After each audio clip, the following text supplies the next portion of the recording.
Welcome to Cartoonist Kayfabe. My name is Jim Rugg. I'm Ed Piscor.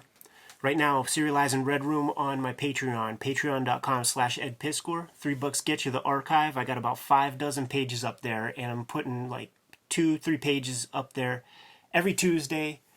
Perfect for the Halloween season, man. Yes, Piscor. See, that's like my EC horror name, like Ghastly Graham Ingalls. It's pretty good Couple stuff. pages, man. Love this panel. I just think that's a beautiful 3-day panel. week. Yeah, he's riding up to his crib, man, in his Tesla. Good stuff.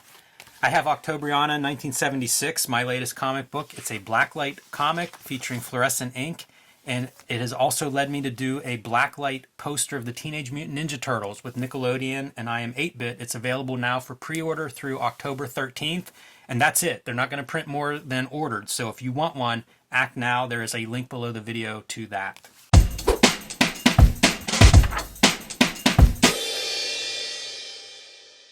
The Mignola issue of Batman Legends of the Dark Knight. Before we get into that, I just want to sort of praise the Legends of the Dark Knight series, because to me, I sort of wish every single Marvel and DC comic took this exact approach. And what they would do is get interesting creative teams to just do an arc.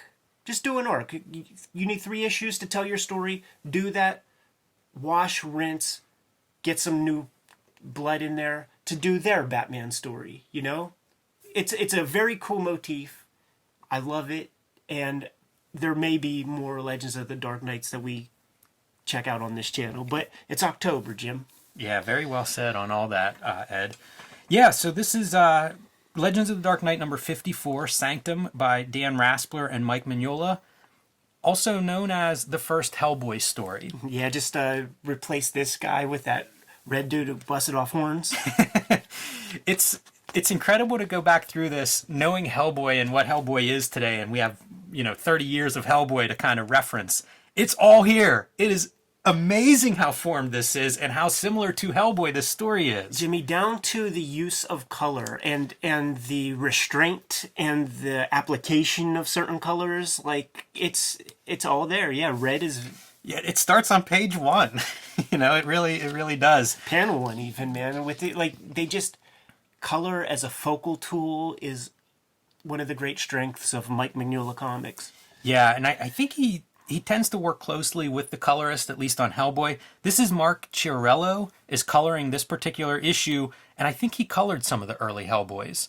So, maybe that informed some of the ideas Mike Mignola had. But one of the first things I note, you mentioned starting with panel 1, and that panel could easily be out of Hellboy, but this is set in a cemetery. So we're going to see a lot of these statues and headstones and mausoleums that, again, you'll see plenty of those in Hellboy, but then even filling in kind of the chisel and the relief with blood, this feels like right out of the Hellboy. For sure. And love this image with a little bit of the side light blue on his head. Mignola's so great. So this is from 1993, I should add. In terms of Hellboy, I believe this falls between the Dracula adaptation that Mignola did and Hellboy. When you're working on design, right, and the simple principles that you're given are, focal. You got to have a focal point.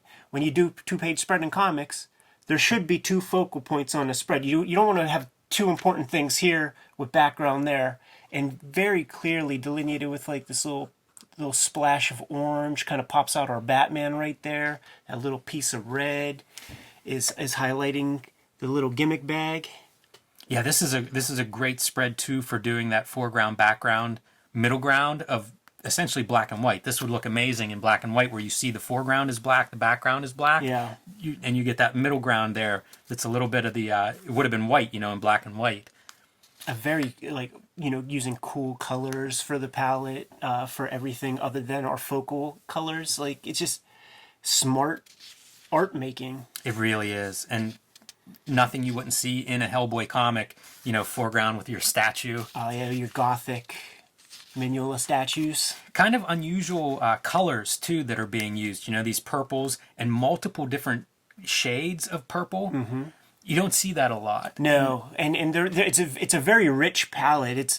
I feel like these are colors that Kevin Nolan perfected, and then people saw that and we're like, I need to use some of those. Yeah, I think you're right about that.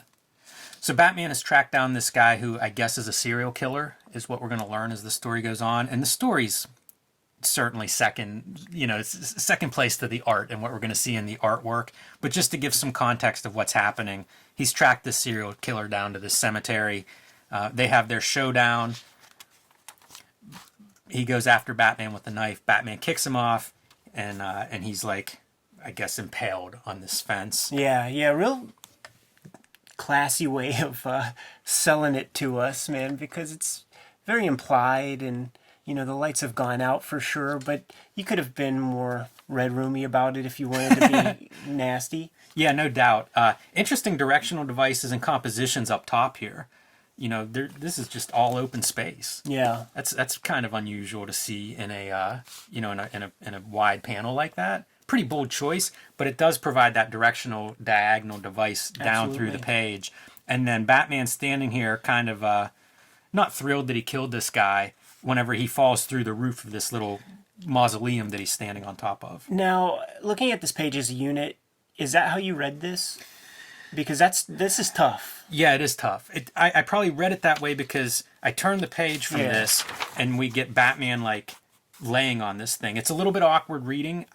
It's not too hard to piece it together, but I probably went back and was like, oh, okay. I think this is an important moment and it's really small on the page. Right. Very easy to lose in the gutter of him falling through.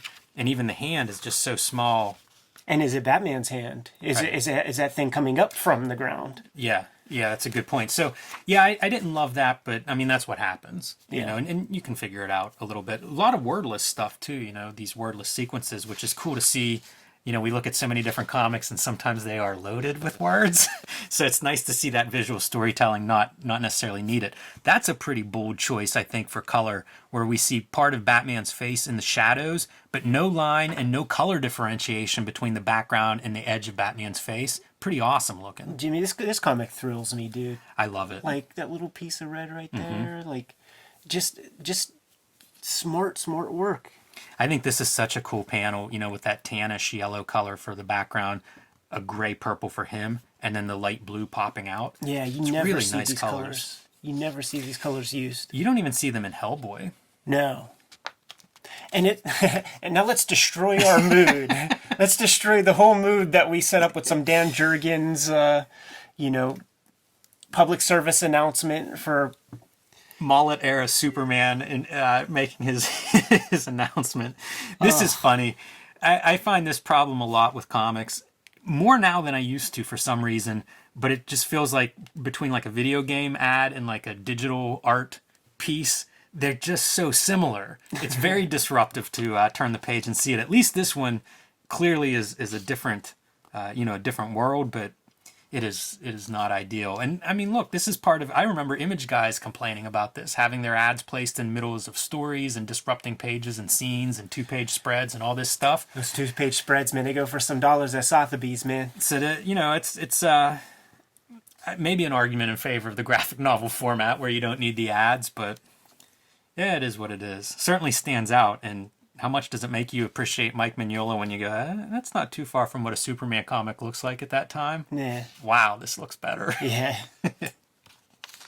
This is more of that coloring on display, though. And even though this particular color isn't used a lot in Hellboy, this idea of having like, it's monochromatic, but there are different values. Mm-hmm. So like 3 different values of this color make up a really nice scene, and then Batman just slightly different, whether it's the saturated symbol or the purples in the cape. Pretty cool. But this kind of storytelling of like, let's look at some of the details that are around this room. We're going to see that in all of his work since then. Even the arches and stuff, the setting is right out of Hellboy. At any of this point, you could easily swap Batman out and put Hellboy in place. Yeah, and you'd have the same story. That character, man. He draws great teeth. There's a couple of, we've passed a couple already, but some of these characters and their teeth, Mignola draws great teeth. Those black gums are important. They are. Another color switch. This made me think of Gotham by Gaslight, which was another Mike Mignola Batman comic, probably a few years before this one, but really great seeing like that kind of older setting, and love that color. It's such a sick color. there's a rule in design of like doing like three, like a triangle is always a good design choice, and you see it with the color. And I think Mark Chiarello was like art director or something for DC for a while, I think. But I mean, it's a guy that knows art, you know, and I think you can see it in the way he's applying color on these pages. Great middle of the page, you know, really hit it with that warm color. Little subtle uses of red. It's beautiful, man. The coloring, it's astounding. Mignola is one of those guys that work in black and white or color, but this is really the template for how he's been colored ever since. Yeah, for sure, for sure. And it just, yeah, visually, it's like, imagine any other comics that came out this month, right? It's funny. So here we are, you know, 2 pages ago, I'm talking about not a lot of words on the page and how great that reads.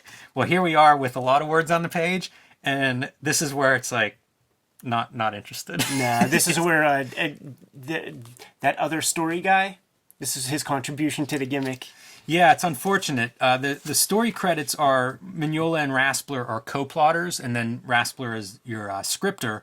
I think the co-plotting thing is another nudge towards him doing his own stories with Hellboy, and you know reflects his interest as we see like where the story takes place. But then some of the particulars of the story I find much less interesting. The body that he fell on, I guess, is who we're seeing here.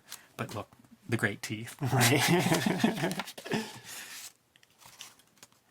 So we're seeing this guy that he fell on, I guess, had murdered his wife, and he's kind of arguing with Batman about, you know, Batman just murdered this guy at the beginning of the story. We've seen this restraint with the color red throughout the entire story until we get to that panel right there, and we have these very iconic looking gestures. For a Batman story, to me, this is a parallel of like the Batman mythos of the Bat coming in. Exactly, yeah. Certainly in the Frank Miller telling of the Batman story feels a little bit like that. And then there's this introduction of pink, and I really like how this looks. This is a window from the outside, so Batman's crashed through the window to try to escape this guy and sort of the darkness this guy is trying to wrap him in. In the outside, you have the reflection, I assume, of the sky in pink. And I've seen this, you know, this is a sunset that's just exceptional, you know, and sort of surreal, that twilight hour. To me, that's what it feels like here, and I think that's really cool. It's pretty unusual. It's not a color that we see a lot of, but whenever it's used, it's very effective. And it's a variation of the red that we're seeing here, and we'll, you know, saw in Dracula, and we'll see again lots in Hellboy. But you don't see the pink in Hellboy very often. It's a pretty effective color, I think, especially for a glass reflection. It really felt like light to me. But this stuff, man, how badass is this for like the flat color red behind there? It makes my pupils in my eyes kind of pinhole. Like I feel like I'm looking at something so bright. It's really strong, really strong. Not something you see. It's surprising how well it works for not being used a lot. Like this feels like if you're into making comics and into the graphic side of it, put that in your utility belt. And very nice page design as always. You know, you see the strong diagonals following through. The red in the eyes is a nice little use of red in that first panel. It's the coloring's exceptional. I'd be curious about if there were conversations after this of Mike and Mark kind of trading notes and talking shop a bit. Reference to you know, always the tentacles. I think of H.P. Lovecraft, certainly present in early Hellboy and probably all Hellboy, but from the very beginning it's there. And a little bit of change in the red. Right. Yeah. Crimson. And he crashes back to consciousness, I suppose, is a way to describe that. It was all a dream. The worst kind of story MacGuffin you can come up with. Yeah, not great. And this is kind of neat, again, with the color. We get a little bit of blues as we've come away from that red dream state. And there's one bright blue highlight on this page. Turn the page, and it's the lightning crash destroying that open tomb. That blue you don't see in Hellboy. Right. Still working out some details, but it carries over really great to like the post story, you know, and Bruce Wayne sitting in his study kind of reflecting on this, nursing his stabbed wound and thinking about what actually happened. Bradbury, you know, everybody paying a little homage to an artistic hero, I suppose. Crap in his pants. Like, he's used to messing with, like, you know, disfigured human being villains and stuff, but now you're dealing with H.P. Lovecraft tentacle monsters. He's like... That's What the fair. fuck? I don't even think about that. I take that for granted because it's so common in this art style. I expect it, but you're right. If you're Batman, that was not a normal experience that he just had. He's quaking. That's funny. But man, how much? I mean, this is your blueprint. This is Hellboy for the next 25 years. Yeah, it's amazing. It's amazing. Like, this is a legendary comic. This is a comic that comes up in conversation very often whenever we go to comic conventions and stuff. And coming up on our 2-year Kayfabe anniversary, man, we'd be remiss to not put this under the microscope. By the way, even directional devices pointing at your word balloon, he is just fundamentally sound on top of sound. We looked at his work in like X-Force 8. If you're fans of that and you don't know this work, if you're fans of Hellboy, we've looked at several of those. This is something to add to the list for sure. And I think you could get it pretty easy, man. Like, this is an era when comics were in abundance and stuff. And, like, whenever I see this issue in, like, quarter bins and stuff, I scoop it the fuck up. And I come across it pretty regularly. He, so Story and Pictures is Mignola's credit here, but he's doing pencils and inks, which is really awesome to see. I think that it always adds, the guy inking himself, I think is a good thing. At this point, I think he's transitioning to inking himself more. A lot of his work like Jungle Adventure and Gotham by Gaslight, he's working with an inker. So transitioning into that inking his own work role, I think is a strong one. The story credit obviously is something that hasn't occurred too much in his work up to this point. And as you say, Ed, this is a great issue because it's one and done. If you come across this in a back issue bin, you get a satisfying, complete, kind of ghost cemetery, scary story in one issue. Like, what more could you ask for? Yeah, 22, 23 pages of just very cool comic pages. Yeah, this is A-level Mignola. Like, this is him in his mature stage. It's great. It's really strong work by him. So if you're a fan of his, highly, highly recommend this issue. And like you said, you can get it you can find this for $1 pretty easily. Something tells me this isn't going to be the only Mignola we feature on our October 2020 Halloween sets of episodes. Yeah, his work sort of lends itself to Halloween season, right? Surely does, man. Get out of here. Yep. Kayfabers, like, follow, subscribe to the YouTube channel. Hit the bell. We'll notify you when new vids are available. Octobriana's in stores right now. Tell us about that poster again. Blacklight Teenage Mutant Ninja Turtles poster available now through iam8bit.com until October 13th. So link below the video to order that now. Patreon.com/EdPisk or for the serialized Red Room. In the September months, I got a whole bunch of subscribers. I want to try to double those numbers in October. Great plan. You can subscribe to the Cartoonist Kayfabe e-newsletter at the links below this video to keep up with everything we're doing and all the videos we've been posting. You can find Cartoonist Kayfabe t-shirts and merchandise at the links below this video. Oh man, dude, I think I found another Mignola comic we got to cover on the channel, dude. Give them the marching orders, dude. Read more comics.